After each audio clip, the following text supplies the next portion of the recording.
तो दोस्तों, हमने इस स्टोरी के फर्स्ट पार्ट में देखा था कि सैतामा ने फुबुकी को मॉन्स्टर प्रिंसेस डोस के हाथों से बचा लिया था। अगर आपने इसके फर्स्ट पार्ट को नहीं देखा तो मैंने इस वीडियो के नीचे डिस्क्रिप्शन पर इसके फर्स्ट पार्ट का वीडियो का लिंक दे रखा है, तो आप जाकर आगे उसको देख सकते हो। तो पार्ट 2 की शुरुआत होता है जहाँ पर हम देखते हैं सैतामा फुबुकी ग्रुप के सारे बंदों को ठिकाना लगा चुका होता है और अब सैतामा डोस को भी एक पंच मारने जा ही रहा होता है, पर इतने में ही सैतामा का पंच डोस पर लगता।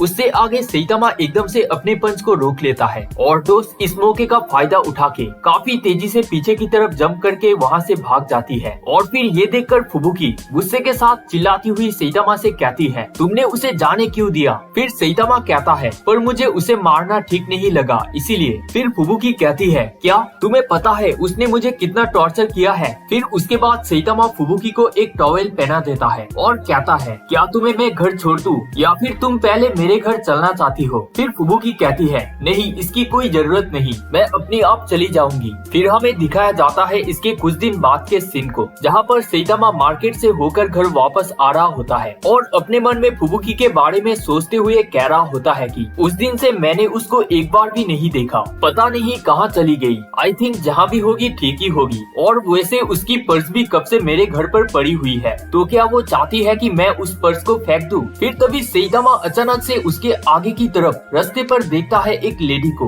और उस लेडी को देखकर हैरान होते हुए कहता है, क्या यहाँ पर लेडी, वो भी ऐसे खतरनाक एरिया पर? फिर सैतामा उसको ध्यान से देखता है और एकदम से मुड़कर अपने रास्ते चलते हुए कहने लगता है, इस लड़की को शायद पता नहीं कि यहाँ पर कितना खतरा है। पर तभी हम देखते हैं अचानक से सैतामा के पीछे से एक चाबुक आकर सैतामा के सर पर हिट करता है, जिसके वजह से सैतामा अपने सर को पकड़कर दर्द के मारे छटपटाने लगता है। और हम देखते हैं जिसने सैतामा को चाबुक से मारा होता है वो और कोई नहीं बल्कि वही बंदी होती है और वो कह रही होती है, मैंने जैसे सोचा था इंसान कितने बेवकूफ होते हैं, मैंने बिल्कुल भी नहीं सोचा था कि मैं ऐसे भेष बदल कर तुम्हें ऐसे बेवकूफ बना सकती हूँ। फिर हम एकदम से नजदीक से देखते हैं वो बंदी और कोई नहीं होती बल्कि मॉन्स्टर प्रिंसेस डोस होती है और एकदम से सैतामा को देखती हुई सैतामा से कहती है, हे, मैंने सोचा नहीं था कि तुम इतना स्ट्रॉन्ग होने के बाद भी इतना बेवकूफ निकलोगे, पर जो भी हो अब हालत पहले से काफी अलग है। ये चाबुक मैंने स्पेशली तुम्हारे लिए बनाई है और इस चाबुक पे मेरी अपनी बॉडी की फ्लूइड्स है, अब ये किसी का भी ब्रेन वॉश कर सकता है, मतलब कि ये चाबुक अब पहले से 100 टाइम स्ट्रॉन्गर है। तो चलो अब तुम मेरे गुलाम बनने के लिए तैयार हो जाओ। और इतना कहते ही फिर डोस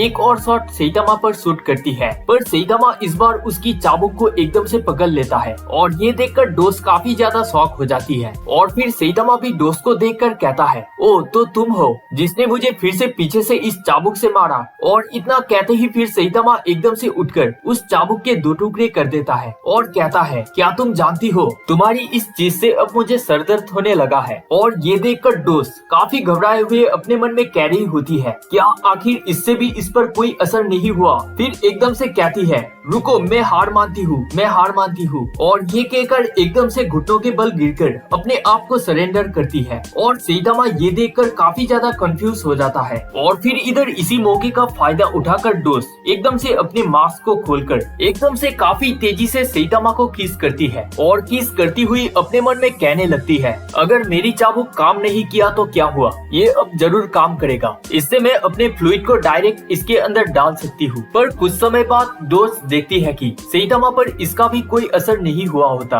बल्कि इसके वजह से उल्टा सैतामा अब फॉर्म में आ जाता है और एकदम से उल्टा डोस को ही दबोच लेता है और डोस के ऊपर ही हावी होने लगता है और डोस को काफी बुरी तरह से उसके ही गेम पे पछोड़ देता है। और इसी के साथ सैतामा आखिर के शॉट पे अपना सीरियस मूव भी यूज करता है, जो कि होता है उसका किलर मूव पेंसिव पिस्टन, जिसके वजह से डोस की हालत काफी बुरी हो जाती है। और तभी हम एकदम से देखते हैं जेनोस को, जो कि वहाँ पर से गुजर ही रहा होता है और तभी उसको वहाँ पर से एक हाई एनर्जी डिटेक्ट होता है और वो फिर उस गली के अंदर अपने खास रोबोटिक आंखों से देखने लगता है और कहता है, क्या ये तो सैतामा सेंसे है, पर उनके आगे की तरफ ये कौन है? लगता है ये वही है। और इतना कहते ही फिर जेनोस काफी तेजी से जाकर अपना इंसिनरेट अटैक चार्ज करते हुए कहता है, मास्टर वहाँ से हट जाइए, मैं आज इस ब्लिजर्ड ऑफ हेल की बच्ची को नहीं छोड़ूंगा। और इतना कहते ही जेनोस अपना अटैक शूट कर देता है और सैतामा ये देखकर वहाँ से हट जाता है और जेनोस का ये अटैक सीधा जाकर लगता है डोस के ऊपर। फिर जेनोस जेनोस कहता है, मास्टर क्या आप ठीक हो?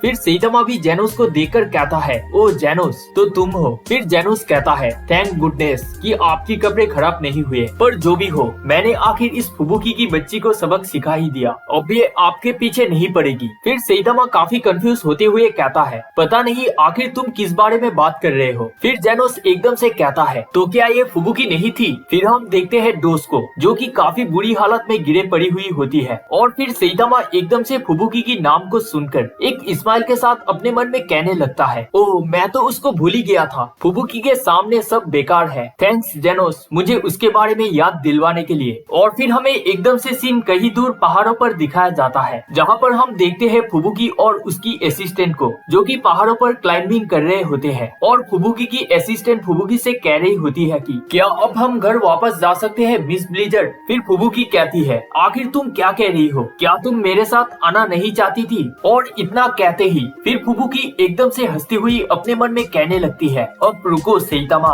अब नेक्स्ट टाइम हार मानने की बारी तुम्हारा होगा। मतलब कि दोस्तों अब फुबुकी नेक्स्ट टाइम सेइतामा को दंगल में हराने के लिए कड़ी ट्रेनिंग कर रही है। अब आगे देखना ये है कि क्या फुबुकी नेक्स्ट टाइम दंगल में सेइतामा को हरा पाएगी या फिर से खुद ही हार जाएगी। तो अब इस सवाल का जवाब अब हमें इसके अगले पार्ट पे ही पता लगने वाला है। तो आप सभी को ये स्टोरी कैसा लगा मुझे नीचे कमेंट पे जरूर बताना। और इसी के साथ thanks for watching and bye. मिलते हैं नेक्स्ट वीडियो पे।